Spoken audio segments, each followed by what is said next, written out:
So now, what is equity? So equity is all about being fair and impartial in your dealings with the children and the family. Yes, early childhood educator. So when you're thinking about equity, it's all about being fair and being impartial.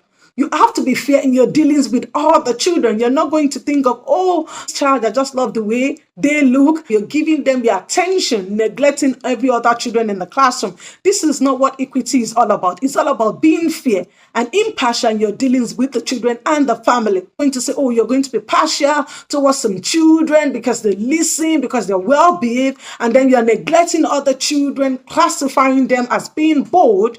You listen. No, this is not what equity in early childhood is all about. It's all about being fair in your dealings with everyone. You're being impartial, irrespective of where the children are coming from, irrespective of their culture, irrespective of their background, irrespective of who they are, and the family as well. It doesn't matter who. Sometimes I understand that you might say, oh, well, this family are very difficult to deal with. No, in relation to equity, you have to be fair in your dealings with them. You have to be impartial in your dealings with the children and the family. This is what equity in early childhood care and education is all about. Equity is also all about each child receiving what they need to develop. Yes, as you know, in early childhood care and education, holistic development is important. It's all about taking a total approach to child development, not leaving one strand behind. You're focusing on the physical, intellectual, language, emotional, social, cultural, and the spiritual aspects of the child. So now in relation to equity is all about each child receiving what they need to develop, what they need to thrive in the childhood classroom.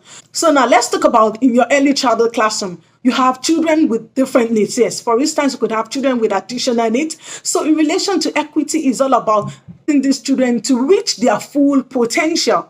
A child in your classroom, you empower them to support them to develop holistically. This is what equity in early childhood is all about. Is you're being impartial, your dealings with the children and the family. Each child receive what they need to develop. This is what equity in early childhood is all about. And I hope you've taken note of the difference between equality and equity in early childhood education. So what do you think about these two terms, equality and equity in early childhood care and education? You can leave in the comment below, and we'll all be interested in your thought. I would love to read the comments in relation to what do you think of equality and equity in early childhood care and education. And until I forget to subscribe to this channel, subscription is subscribe. Turn on that notification bell so that whenever a new video is being dropped on this channel, you'll be the first person to be notified. And until I come your way next time, stay safe and mind yourselves for now. Bye.